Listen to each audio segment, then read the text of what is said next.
Nako, totoo nga talaga yung kasabihan mga kadonatics, ha? And literally, the fish can be caught by its mouth. Eto ang nangyari kay BBM at kay Remulla mga kadonatics. Nako, nakakahiya at viral na viral ngayon. But before that mga kadonatics, kung hindi ka pa nakasubscribe, subscribe ka na. Paabutin natin ng 100,000 before this year ends. Hindi natin patatagalin to. Let's go mga kadonatics. Eto, si Remulla. Oh, di ba? Naging ombudsman mga kadonatics. Ngayon, may mga reporters nagtanong mga kadonatics patungkol sa kanyang anak.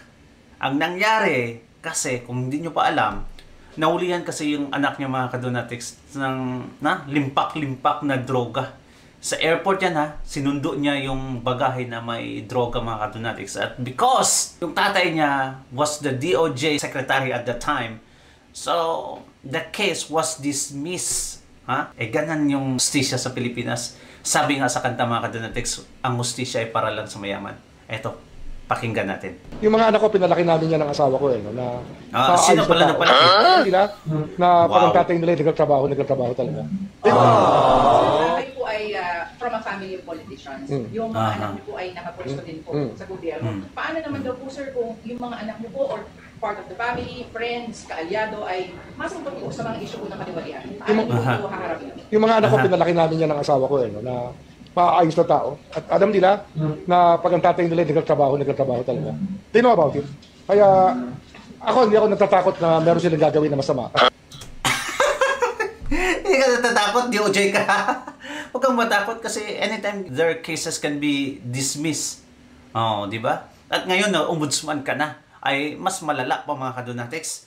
Hindi ka natatakot dahil ang hustisya ay para lang sa inyo. I think that we raised them very well. Pero just the same, pagka merong problema, sabihin lang at harapin natin ang mga problema. Tayo na. Hinarap nga talaga mga kadonatics. Dinismiss nga ang kaso na ewan ko, hindi man lang nag-trial ata mga kadonatics. Talagang nilihim yung kaso ng anak niya. Pero vulgar na vulgar siya at the same time. Saan yung sabi niya pinalaki? Bogo! Sabi nga mga kadonatics kung ano yung bunga, ay siya din yung puno. Ito, nangyari. Tingnan mo naman si Remulla mga kadonatics. Parang ganun din. I'm not gonna mention the term, but you know it already mga kadonatics. Ay talagang galit na galit ako dito mga kadonatics. Pasensya na ay kung i-ridicule natin to, ay deserve na deserve niya sa mga nangyayari ngayon. Ngayon mga kadonatics dahil nagsalita si Baboy Gordon patungkol sa Pharmaly na sinabi niya doon na sangkot ang mga Duterte or si Tatay Digong sa Pharmaly. Ngayon ang gagawin nitong si Remulla, ipapatawag si Gordon at hihingi ng mga ebidensya pa mga kadonatics. Ganon sila katindi ngayon. Ganon katindi. First, salin ni Inday Sara Duterte. Ngayon, eto, Pharmaly. Diba, na-mention ko last time sa video ko. Dalawa yung minensyon ni Remulla mga kadonatics, ang Salin at saka Pharmaly. Kasi dalawang yun mga kadonatics, nakakonect sa mga Duterte. Kaya, yun, hinahabol yung mga Dutertes ngayon mga kadonatics. At sabi niya pa doon sa hot seat niya interview, I'm not gonna use my office to be weaponized to any political party mga kadonatics. Time will come. God knows kung anong mangyayari sa inyo. BBM mga kadonatics. BBM. Kaya pala hinahabol yung Salin ni Inday Sara Duterte. Ito yung sabi niya mga kadonatics. Ay, talagang mag-partner itong dalawa. At sabi ko, siguro, kung ako, kalabang kita sa politika, o sa whatever, basta kalabang kita, pag binigay mo sa akin yung Salin mo, hahanapan ko talaga ng problema yan. Kahit walang problema, gagawa ako para bigyan ka ng problema. At ganyan katindi itong si Bangag mga kadonatics. Ganyan katindi. Pinipersonal na nila ngayon ang mga Duterte. Bakit Salin yung talagang punteriya nila pag upo ni Remulla bilang ombudsman mga kadonatics?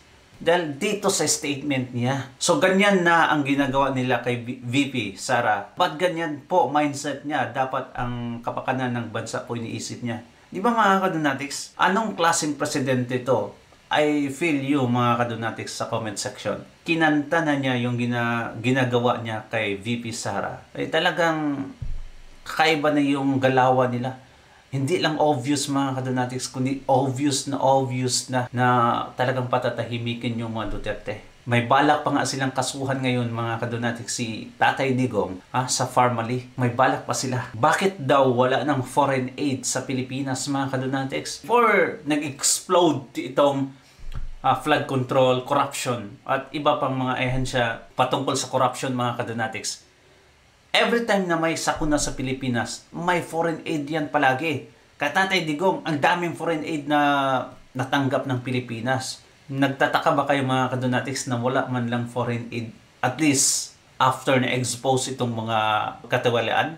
Ito yung sabi ni Hunasan. Pakinggan natin mga kadonatics. Pero again, pag tinatanong mo ako, hinog na ba para mag-shortcut na naman tayo? Sa tingin ko, wag muna, dahan-dahan tayo. Dahil nanonood yung buong mundo. Hindi mo napansin, Jess, naglindol sa Cebu. Wala akong nabalitaan na may foreign aid na naman. Di ba dati-dati, sangkatutak na Red Cross na aid. Opo. Siguro ang nasa isip ng mga nanonood sa atin na ibang bansa, magbibigay tayo ng tulong, kukurakutin lang yan eh. Ayan. Di ba? Nawawala ng confidence. Pero meron. Di ba? Di ba mga kadonatics? Itong si Jessica Soho, instead na mag-focus sa subject na yan mga kadonatics, ay talagang parang nililihis. May kampiyata to eh. Totoo mga kadonatics. Ang daming nag-withdraw ng mga investors. Supposed to be mga kadonatics, mag-invest sila sa Pilipinas. Ano yung binalita ng World Business Organization? Parang ganun mga kadonatics. Bumaba yung economy ng Pilipinas mga kadonatics. Ang daming investors na natatakot mag-invest. Even the Koreans mga kadonatics, di ba? Binalita ng Korea, even the president, their president actually, na nagsabi ng mga kadonatics na kinansela yung loan dahil nga sa corruption na nangyayari ngayon sa bansa. Foreign medias mga kadonatics, alam nila kung anong mga nangyayari.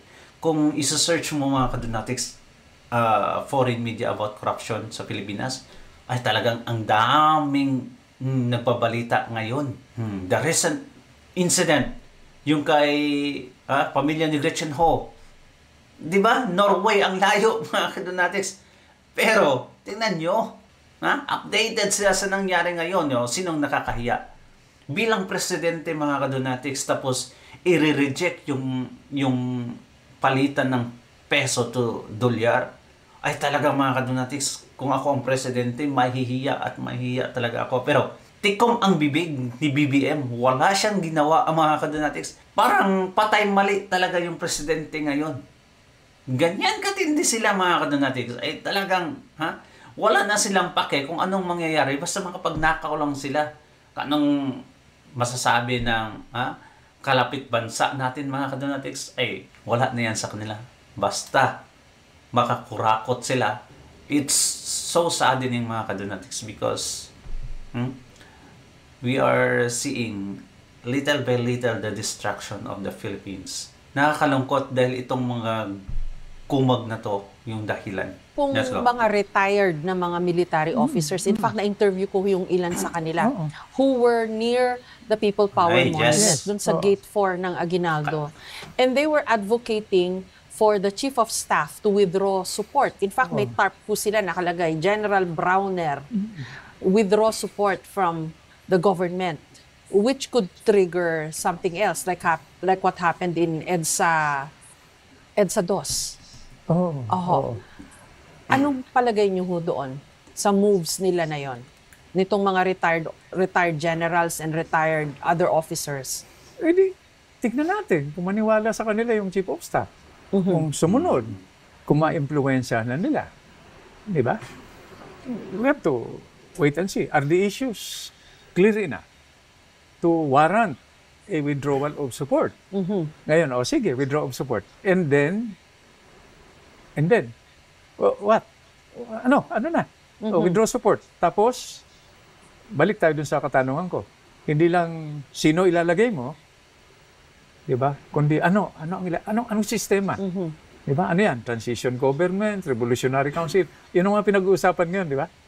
Ang gusto yata nila, ang perception is itong mga retired generals and colonels na ito are allied with the Dutertes. So apparently they want to withdraw support, Browner to withdraw support from the Marcos administration so that they can support Sara. Yes. Sara Duterte. Ano Yung masasabi sinasabi mo, niyo? ito yung retired na Opo. nandun sa may Opo. Gate 4? Gate 4. Oho. Okay. Ito ba yung sinasabi rin nasa Luneta? Yung nasa People Power Monument? Kailangan pareho sinasabi nila. Itatanong siguro ng mga general, ito sinasabi ninyo. Pwede ba tanungin natin yung nasa Luneta? Di ba? They will ask. I mean, our soldiers are not stupid, no? Yes. Di ba? Although, sunod lang yun ang sunod. Opo. Alam mo, pag nagsundalo rin kasi ako sa sarili kong experience, na-master ko na rin yung art of looking happy and looking stupid. Di ba? Para wala nang, sige na lang, sir. Basta tama, at kaya ng dibdib ko. Pero pag hindi, may problema ka. Di ba? Pag nahalata ko na, pinagbubula-bula ako. Di ba? Yun ang mga problema natin yan. So, hindi pa klaro yun. This is me in August of last year. I was about 60 days away from going You sound like you've mellowed down. Nasa na po yung parang rebel nasa na po yung rebelding gringo. With wisdom. May experience. Rebelde. Grabe ka, literal talagang rebelde. May point mga kadonatics, pero para sa akin talaga ay galit na talaga yung mga retired generals mga kadonatics. Dapat mabahala na itong si BBM ngayon. Pero as of now mga kadonatics, wala tayong mga naririnig sa mga Armed Forces of the Philippines. Bakit? Well, as we said, and yung sabi ni Kiko Barsaga ay ang laki ng budget ng AFP mga kadonatics. Pero hindi napunta for advancement sa mga equipments nila mga kadonatics, kundi ewan kung nasaan. Kaya nga, ghost budgets. 15 billion ghost budget. Saan napunta na kaya? Di ba? Miniting pa ni Romualdez yung mga sangay ng Armed Forces of the Philippines, yung mga liderato nila. Ay talagang hawak na hawak nila mga kadonatics. Kaya kahit anong mangyari, ay solid itong mga sundalong ito kay BBM. Ikaw ba naman mga kadonatics, no? Sabi nga, don't bite the hands that feed you. Di ba? Sinasabi ko sa mga kinakausap ko. Sabi ko, ilang taong ka na ba? Sir, 20, 30, 40, 50, 60. Sabi ko, ako nag-20 na ako, nag-30 na ako, nag-40, nag-50, nag-60. Hindi ka pa nag-70, no? Yun ang sinishare ko. Matuto kayo sa mga pagkakamali namin at yung mga ginawa namin tama. That's the point. Sharing. Hindi ko sinasabing lahat ng ginawa namin tama. Matuto kayo. Ito mo. Nagsasalita na. Ang gagaling. Kakatuwa. So ano po, naka-step back na po kayo? Ganun ba? Hindi. You're watching the younger ones Ang do their problem ko thing. is I'm still alive. I should have died many times over. Diba? Considering if you look at my Yes. in fact, pag mapasok ako sa ibang bansa, titingnan yung passport ko. Yung visa, di ba? Na may annotation. Siyempre, very, very diplomatic mo siya. Mr. Senator, have you ever been involved in political activity in your country? Sabi ko, yes. Pag sinabi ng against itong presidente, pag nakakatatlong presidente na at yes pa rin yung sagot ko, dinadala na ako dun sa maliit na kwarto. Tatanungin ako, have you ever been in life-threatening situation? Sabi ko, always. As in, nangyayari po ito sa inyo. Hindi, you're not pulling my leg. No. They really set you aside Yeah. every time you go Doon ako abroad sa sa diplomatic immigration. lane. Talaga? So I have that distinction. Because of your record. My record. But so sabi ko dun sa PhilAm na immigration officer, sabi niya, Senator, do you know what this means? Sabi ko, itong annotation sa visa mo, blue passport ako eh.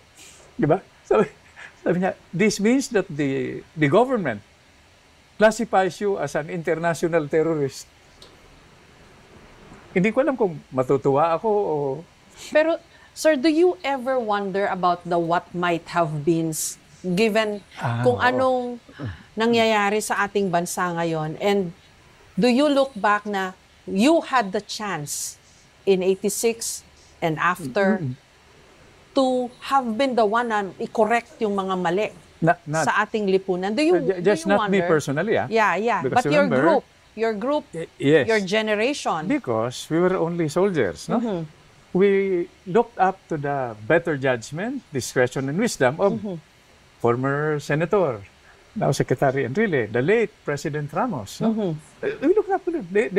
They provided, you see, they provided the reform movement with the umbrella to do our thing, no? Opo. And we took the side of the people, no? Para sa akin, may narinig akong kasabihan eh.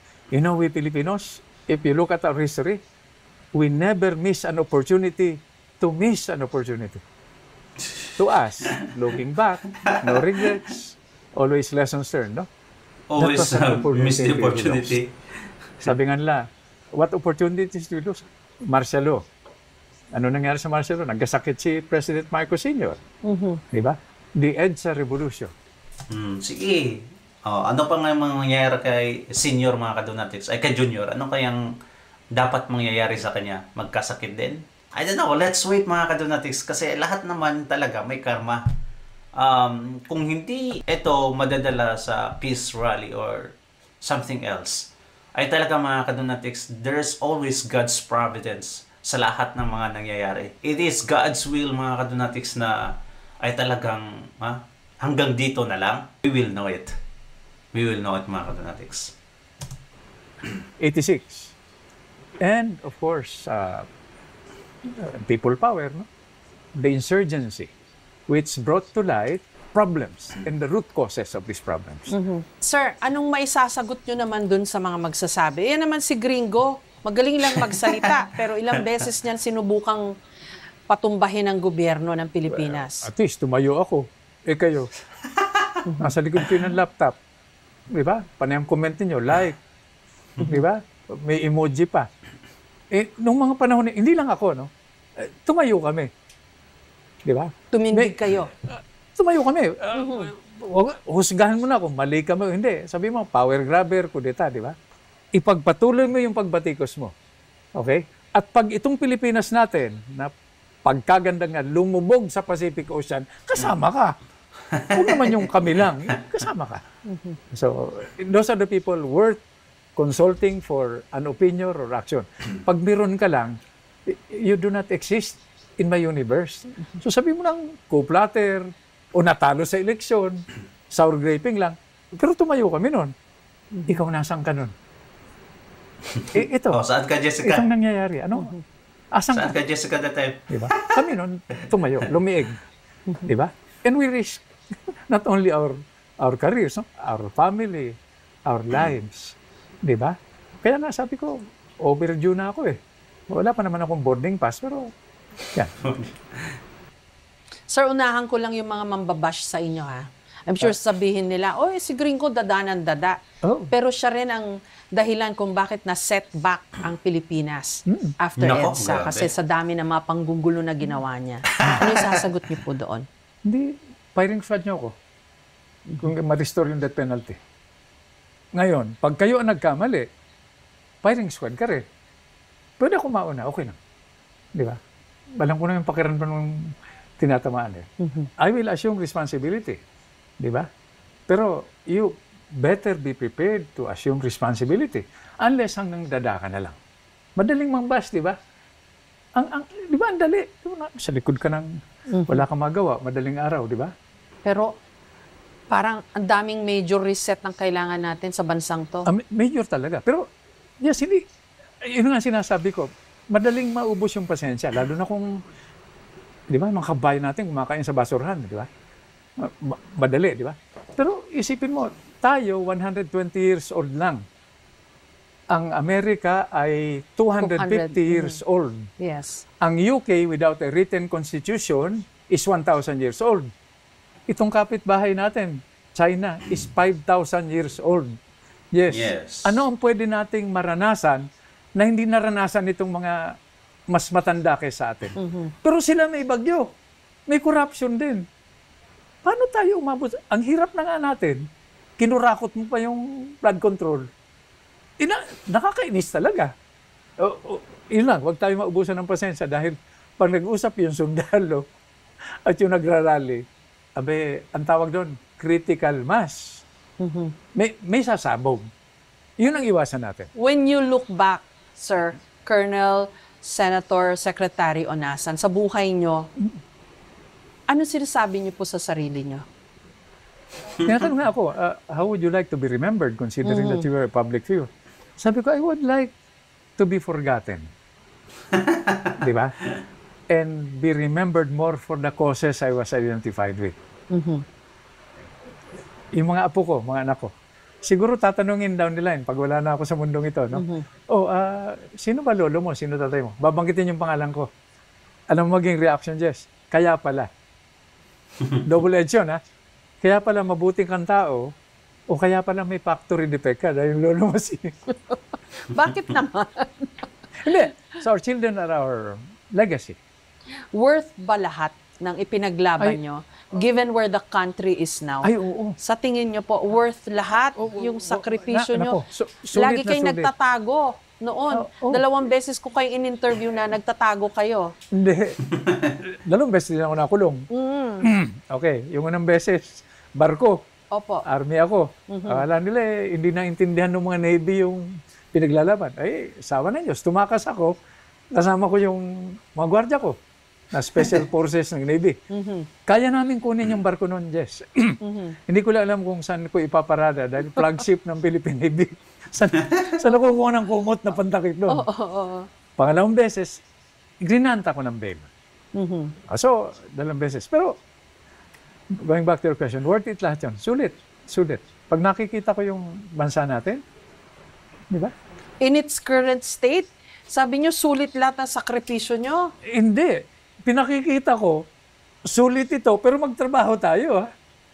Hindi ito pwedeng pakaangkaang tayo. Manunod tayo. Hindi. Get involved. Diba? How can you say that? Worse yung graft and corruption natin. Worse yung mga hindi nagagawa. Yung mga sins of omission and commission. Diba? Yung negative is, ano pa ba? Diba? Talagang lubog na tayo. Kung lubog na tayo, sabihin, nasa sahig na tayo. Nasa lupa na. Saan pa tayo pupunta?